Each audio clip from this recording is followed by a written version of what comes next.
Lancé en 2016, le Toyota CHR remporte un succès bluffant et inattendu. Son design hors norme et l'absence de motorisation diesel dans sa gamme sont autant de preuves que les critères d'achat d'une voiture neuve changent. C'est pourquoi on a voulu le confronter au numéro 1 en Europe, le fameux Nissan Qashqai. Alors le seul et unique SUV compact hybride peut-il faire trembler le pionnier Nissan dans sa version diesel? Premier point commun, les deux ne sont pas mal usés car ils rejettent très peu de CO2.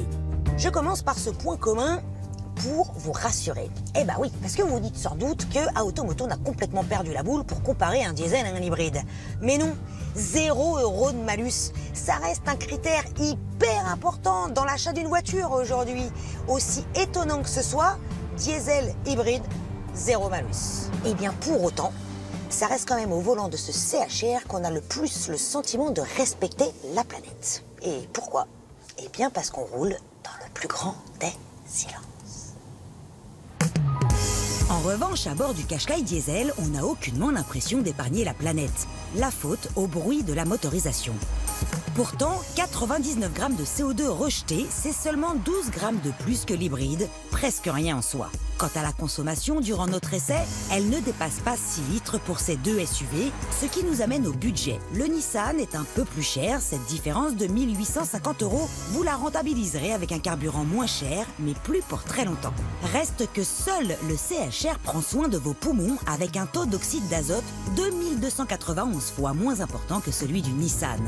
On commence à comprendre pourquoi le CHR est dans le top 10 des ventes de SUV en France.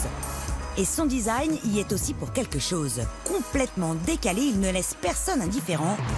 On n'a jamais vu une Toyota avec des lignes aussi travaillées.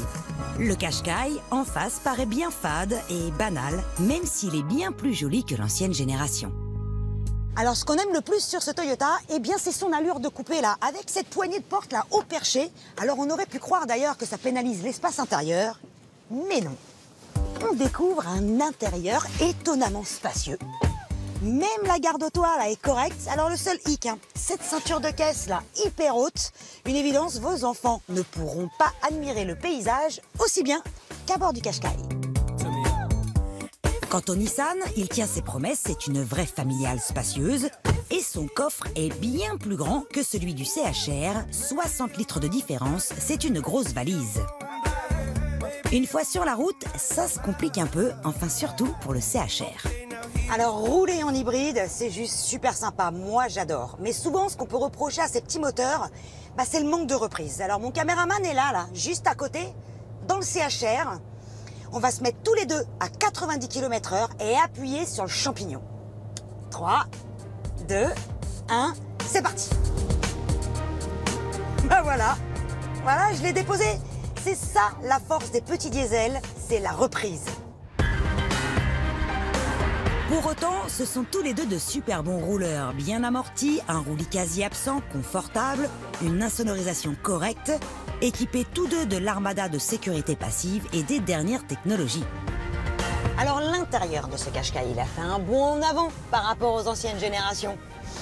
Il est bien fini, bien pensé, ergonomique, il y a des rangements partout, les matériaux sont corrects.